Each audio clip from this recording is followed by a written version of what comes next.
From taco night in Tulum to sushi in Tokyo, every bite is rewarding and post-worthy with Amex Gold's 4 times membership rewards points at restaurants worldwide. Wherever you dine, points are piling up.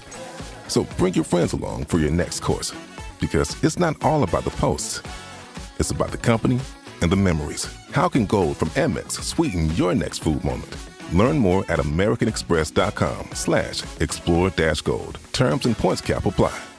Darling, I don't look now, but Heaven has just entered the side entrance by the gents' hat stand. I know. I saw him first. It would be unladylike to call you a liar, so I'll restrict myself to a simple phooey.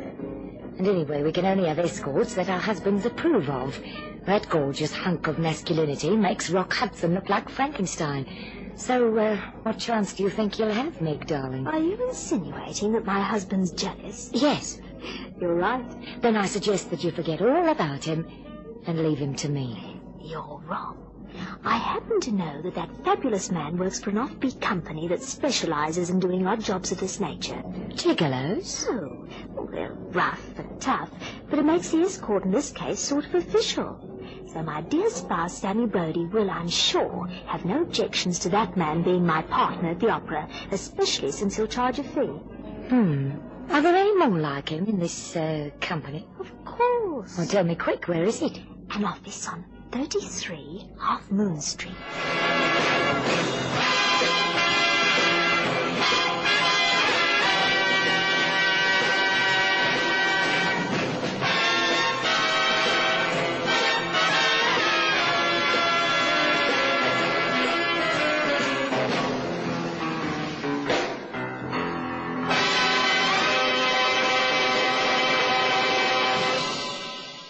Sammy Brodie's Magnum Opus.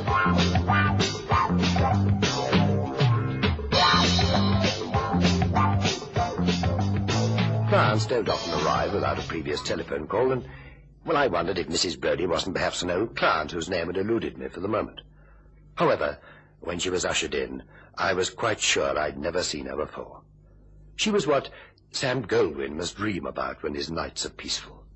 A tall, willowy blonde with soft, creamy skin stretched over a perfect figure, draped exquisitely by a priceless couturier. Her hair swept down to her shoulders in rivulets of spun gold, and her eyes flashed a deep blue smile at me as her red lips parted to reveal even white teeth and a healthy grin. Meg Brodie didn't have to be a mind reader to know what I was thinking. She spoke, and the tension snapped. I expelled my breath like a harpooned squid. Hello. Do I disturb you? Well, I'd never quite seen anyone like you before. Not close up, that is. Is that meant to be a compliment, Mr. Mason? Oh, yes. Well, no. Well, yes, I suppose so. Do forgive me, Mrs. Brodie. I was a little taken aback. Won't you have a chair? Thank you. Tea? No, thank you, Mr. Mason. Not tea. well, yeah, a cocktail, perhaps, or is it a little early for you? 9 o'clock in the morning, early. It's never too early for cocktails. Can you mix a clover club? Oh, yes, I think so. Gin, white of an egg, dash of bitters, half a tot of grenadine, crushed ice. How's that? Divine. Oh, I won't be a sec. Perhaps you'd care to tell me the purpose of your visit while I mix the drink. Certainly. I'm looking for an escort. A male escort. What sort of escort? I just told you. A male one. Now, what I mean is, well, where is he to escort you to? The opera for a start. Tonight, Covent Garden. The Barber of Seville. With Gallioni in the lead. Oh, I'd like very much to escort you myself, Mrs. Brodie. You're not quite what I had in mind. Oh. Well, whom did you have in mind then, madam? Dirk Dyer. One of my operators? So I've been reliably informed. Oh, I see. Tell me, have you met Dirk Dyer before? No, but I've seen him. Oh, that will do perfectly. Thank you. Cheers. Cheers. You know, I should warn you that Dirk Dyer is no patron of the arts. I want a man. not a maestro. Oh, well, in that case, you've probably chosen wisely. Dirk Dyer is certainly a man. Of course, all my operators have the right to refuse any assignment. What I mean is, Dyer might not be too happy about the opera. He'll be coming with me. Oh, yes, of course. Oh, you can rest assured that there'll be no complications as far as Dyer is concerned. Tell him I have a private box. I rather fancy that he'll require no more inducement than that supplied by his big brown eyes. What time and where, Mrs. Brodie? Call me Meg. Everyone does. Even my husband. Yes, your husband. You are still, well, what I mean to say is... Yes, I'm still married. I have my husband's permission to gauge an escort, preferably a professional one, which is why I came to you. My husband never goes to the opera, you see. Were you introduced to us, Mrs. Brodie? Meg, I don't recollect ever having worked for your husband before. Oh, I should hope not.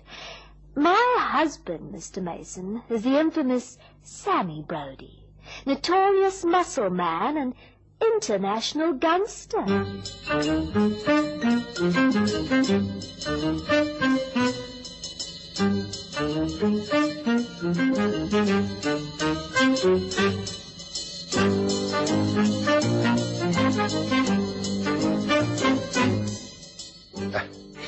I should have guessed it the moment Miss Fairweather came through on the intercom. Clients hardly ever arrive without a prior telephone call. It was her perfume that first held Miss spellbound. That and the fact that her hair was as jet black as Meg Brodie's had been golden yellow. She smiled without showing her teeth. A low sigh breathed in her throat as her green eyes swept over me. For some reason, my tongue clung to the roof of my mouth, and I suddenly knew that Mark Antony just couldn't have helped himself. Men hasn't devised a defense against this. As she melted into the chair, she spoke slowly and evenly, so that I mistook the meaning of her first remark. Joan Darling. Oh, hello. You're Aubrey Mason. Yes, that's right. And you're Joan. Darling. Oh, Joan Darling. Oh, yes, of course. Joan Darling. Mrs. Darling. Yes. I don't think we've met before. Oh, we haven't. A friend of mine recommended you, Meg Brodie. Meg Brodie? But she's just left here a few minutes ago. Yes, I know. Oh, I see. Did you know she was coming this morning? I knew she'd been here. Clover Club cocktails. Oh, you know her drinking habits, then? Oh, not only her drinking habits, Aubrey. Tell me, was she successful with that heavy brown-eyed muscle man, what's his name? Dirk Dyer. That's the one. Well? Well, if you mean did she engage his services, yes. Mad on muscle men, that's Meg. No taste, no refinement. It's a common ailment with blondes. Don't you think so, Aubrey? Well, I hadn't thought about it. I'm sure you must be wrong. Oh, not as far as Meg Brodie is concerned. However, let's not dwell on Meg Brodie. Although she must have impressed you for you to have offered her a cocktail at 9 a.m. Not so, Aubrey. Well, not as much as you've impressed me, Joan. In fact, so enchanted was I that I forgot to offer you anything at all. If I mix you a Clover Club, will you forgive me? Not for a Clover Club, but for a dry martini. Well, an amnesty. In 2 shakes of a lamb's tail. Don't you want to know why I came? Well, I didn't offer a cocktail, actually. I offered her tea. She declared a preference for a cocktail and asked me if I knew how to prepare a Clover Club. I suspect she was trying me out. The pig. But then blondes are always trying something on, even if it's only in a dress shop. You didn't answer my question. Well, I don't need to. I mean, you've got permission from your husband to engage an escort to take you to the opera, because your husband doesn't ever go to the opera, and, well, you heard about assignments unlimited from your friend Mrs. Meg Brodie, and, well, you decided to come along and see if there was another operator available. Wrong. Wrong?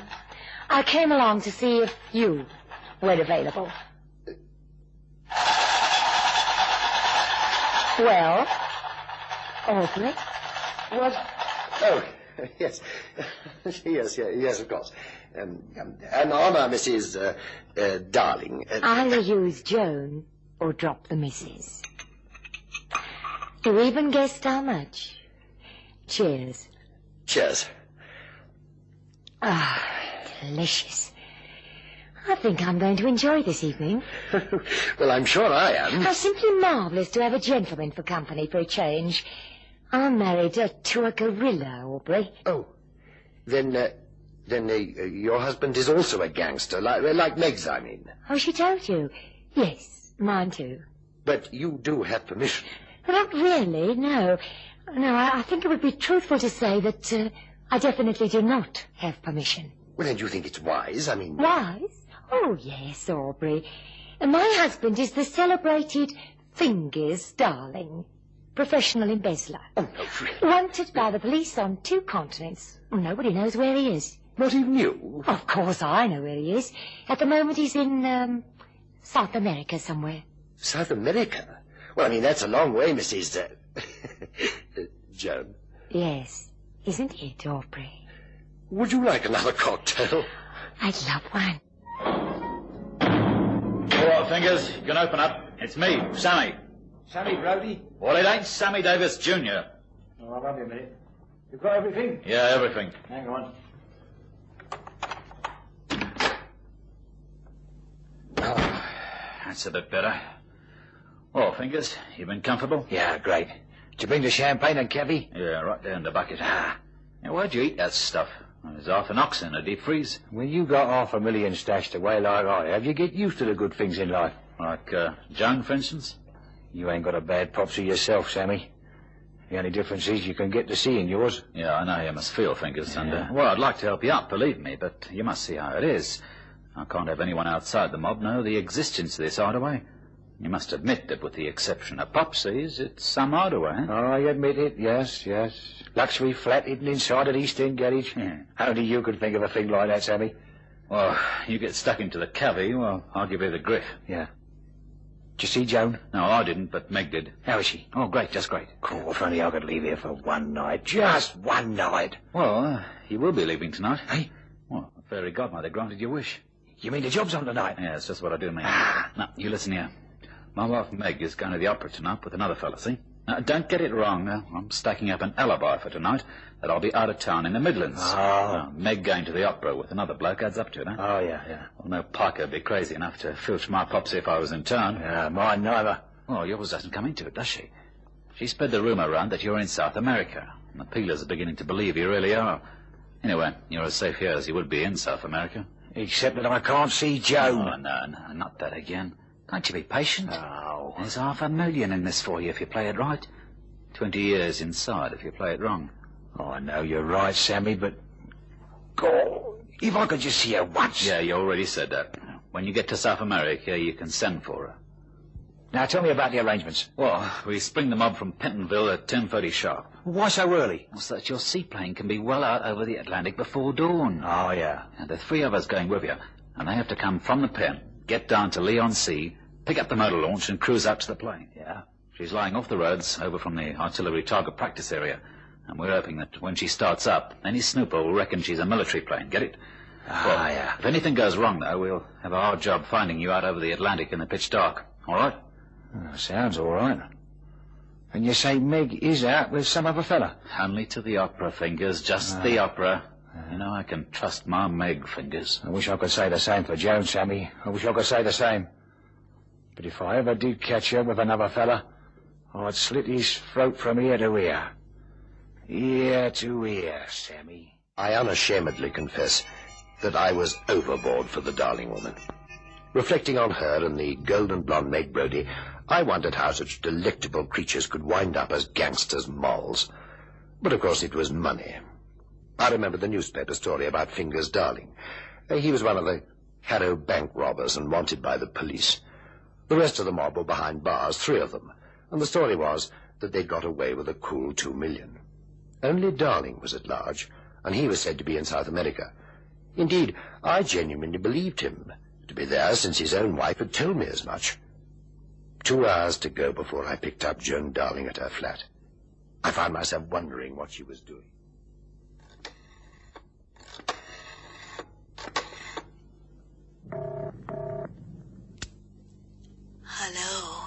Meg, Joan here. Joan Darling. Meg, you're purring like a kitten. Am I pet? Oh, I suppose I am. Did you manage to hook your He-Man? Dirk Dyer, isn't it? Of course. I'm a very persuasive woman. You know that. What I mean is, have you spoken to him? Not for the last 20 minutes. Speech seemed superfluous. Meg, you haven't got him there in your flat. Right here with me. Oh, he's Adonis, Paris, Hercules, and Gregory Peck all rolled into one. Oh, careful, Meg, precious. Sammy wouldn't like that. Sammy's in the Midlands. Oh, you know that's only a front. But an important front.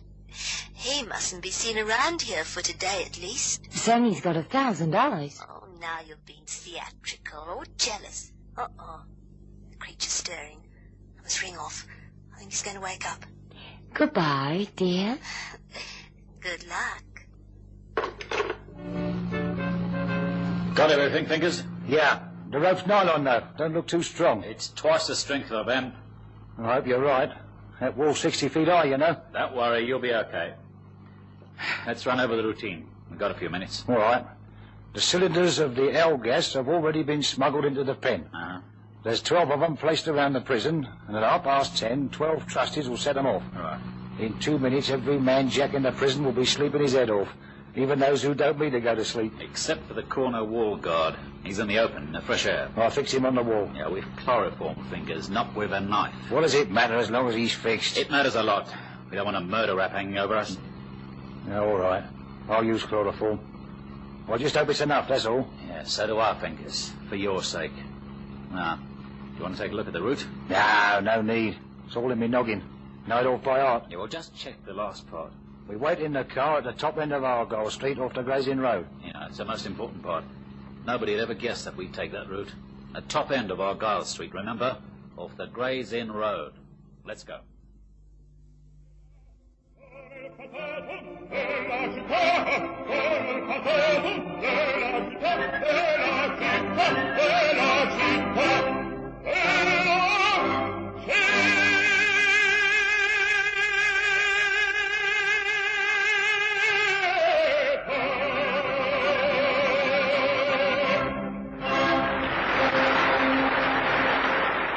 Your muscle man just couldn't take any more, could he? What? Oh, I'm sorry. I was engrossed with Gallione. Well, I suppose it is possible to have too much culture. I'm sorry. I've been neglecting you. Oh, on the contrary, Aubrey. This afternoon was wonderful. I was referring to your operator, Dirk Dyer. He's left the opera. Dyer? Just this minute. Look across, their box is empty. Gallione is a far cry from Elvis Presley. Dyer is a Beatles fan. Or what do we care about Oh, them? not a fig. I mean, unless your operator has some further use for you. You're being vague, Joan. Am I? Then I'll be blunt. Meg Brodie got permission from her husband to hire an escort for the opera. Just the opera. I happen to know that your man, Dirk Dyer, has performed his duties rather overzealously. Granted, a little perspicacity and acumen is a good thing in any enterprise, but if that great gorilla Sammy Brodie ever found out that Dirk Dyer called at 3 for a 7 o'clock date with Meg, he might start to snort. If it just happens to be mentioned to him that the escort left before the performance was over, he might bellow like a bull. And Aubrey, Mr. Sammy Brodie is an awfully vindictive and awfully tough gangster. You mean I have to leave this delightful opera to play nanny to that great hunk of a man Dyer? Or better a nanny than a pallbearer. So, or perhaps we can come again. Any time after the lists. Lists? You know, that sounds like a medieval joust. The passenger lists on aircraft arriving from South America. I check them every day to see if my devoted husband has braved the tentacles of Interpol to be by my side. But would it be wise for him to return? It would be plain foolhardy. But men are often fools over women. Not so often. Yes, they are. Well, we better get after Dyer. I simply adore your conceit. Come on, open the box door, darling.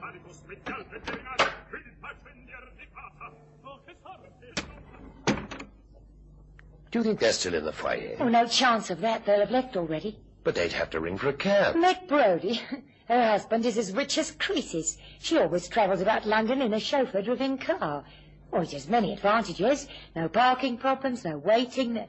And, of course, her husband uses it too, so it's probably just as well that it's bulletproof. But would they go back to her flat? Oh, I don't think so. They spent the afternoon there, after all. Both by now must wish for a change of decor. I think I know where she'll take him.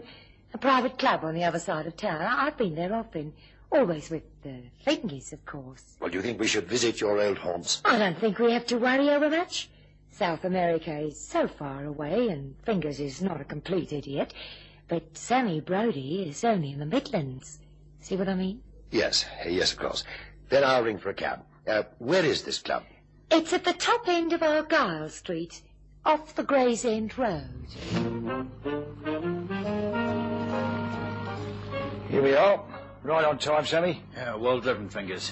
What's it feel like to be behind a wheel again after being cooped up in my secret flat? Like a bird out of a cage. Yeah, how's the top end of Argyle Street coming up now? Where shall I park? Just where it turns into the Gray's Inn Road. Oh, they'll do. Right. Now, we got 10 minutes. Yeah. The others will be along soon. We mustn't look suspicious to a bobby on the beat, huh? Yeah. Dirty peelers. You, Sammy. Ain't that your car parked up the road there? Eh? Yeah, so it is. What's he doing here? Old Meg, I suppose. She always takes it out at night, complete with driver.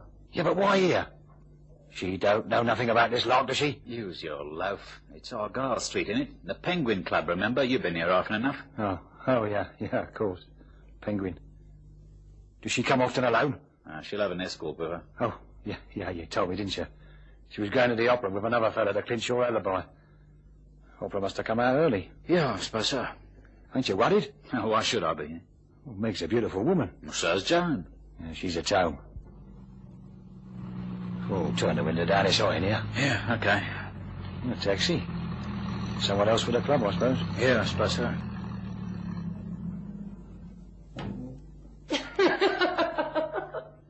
Oh, Aubrey, you're priceless. You're not Fingers. Shut up!